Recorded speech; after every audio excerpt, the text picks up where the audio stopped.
High, good morning তোমাদের সকলকে। আমি সকাল সকাল চলে এসেছি বেলডাঙা স্টেশনে। আজকের আকাশটা কত সুন্দর দেখো। কয়েকদিন ধরে বেশ বৃষ্টি হচ্ছে, তবে এই মুহূর্তে বৃষ্টি নেই।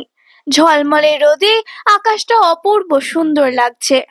এখনো ট্রেন আসতে দেরি আছে। কিছুটা সামনের দিকে গিয়ে আবার বসার জায়গায় ফিরে এলাম। এর মধ্যে আছে আমার বাঁশি, বেশ বড় বাঁশি।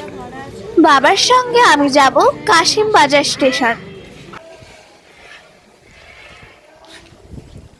বেশ রোদ উঠেছে, তাই আমি চশমা পরে নিয়েছি।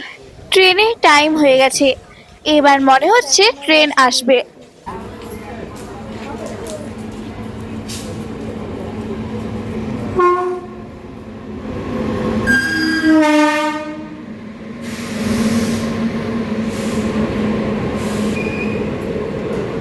আমি আর বাবা মিলে ট্রেনে উঠে পড়েছি।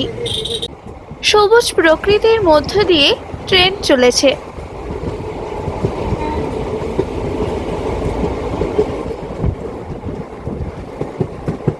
আমরা পৌঁছে গেলাম কাশিম বাজারে। তাহলে আজকের মতো ভিডিওটা শেষ করছি। Tata, by.